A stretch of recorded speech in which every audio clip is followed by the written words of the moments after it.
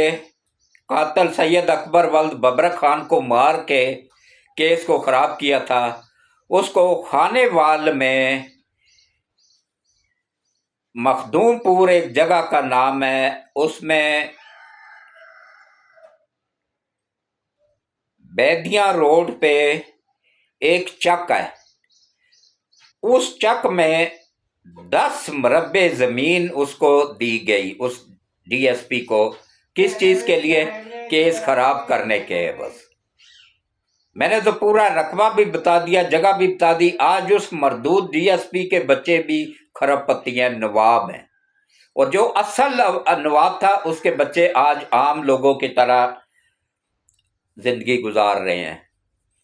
عام عوام کی طرح غربت کے لیول پہ زندگی گزار رہے ہیں۔ اب ہو سکتا ہے انہوں نے بھی ترقی کر لی ہو، میں نے ان پہ ابھی تحقیق نہیں کی ہے، لیکن یہ میں پورے پروف کے ساتھ تحقیق کرنے کے بعد آپ کو بتا رہا ہوں، یہ جو کچھ بھی بتا رہا ہوں۔ تو باقی کراچی میں موجود ہیں، ان کے ساتھ جو ہوا ہے کراچی میں موجود ہیں محسن پاکستان جناب، یہ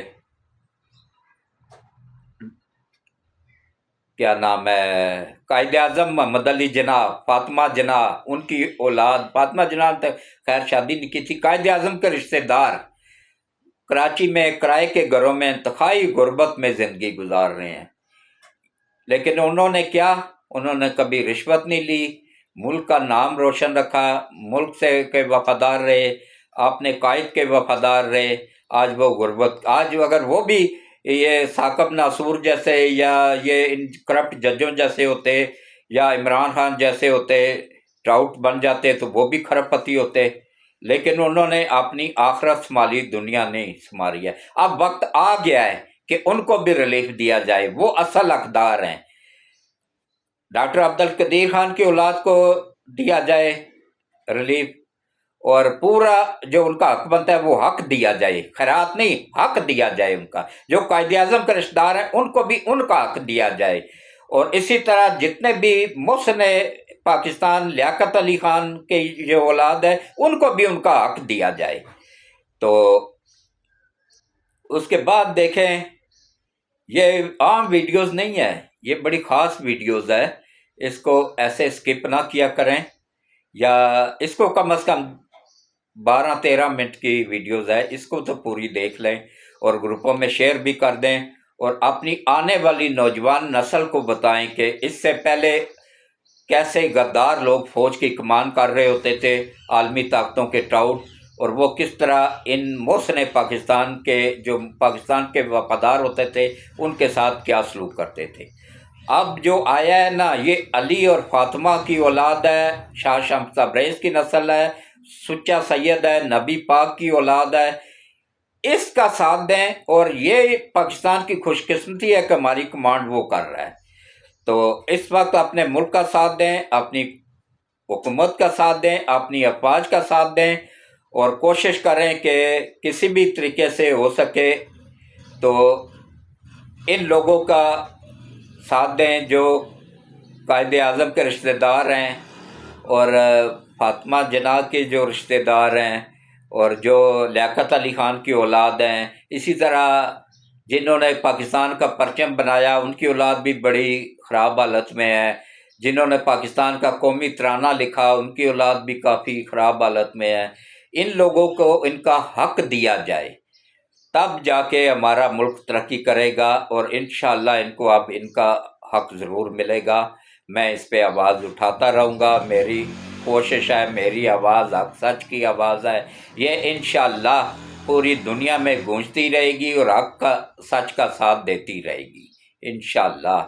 نبی پاک صلی اللہ علیہ وآلہ وسلم کے وسیلے سے اللہ تعالیٰ ایسے لوگوں کی مشکلات دور فرمائے، پریشانیاں دور فرمائے، اور جو ملک کے غدار ہیں اللہ ان کو نبی پاک صلی اللہ علیہ وآلہ وسلم کے وسیلے سے جو ملک کے غدار ہیں، چاہے فوج کے اندر ہیں یا عدلیہ میں موجود ہیں یا سیاست میں موجود ہیں یا کسی بھی شعبے میں ایجنسیوں کے اندر موجود ہیں، اللہ نبی پاک صلی اللہ علیہ وآلہ وسلم کے وسیلے سے ان کو پہلے ہدایت نصیب کرے۔ اگر ہدایت کے قابل نہیں ہیں تو اللہ ان کو ان کی نسلوں سمیت تباہ و برباد کرے اور دنیا میں بھی نشان عبرت بنائے اور آخرت میں بھی نشان عبرت بنائے، اور ملک پاکستان کی حفاظت کرے، افواج پاکستان کی حفاظت فرمائے، آفت سید اعظم منیر اور ان کے وفادار ساتھیوں کی حفاظت فرمائے، آمین ثم آمین۔ اللہ حافظ۔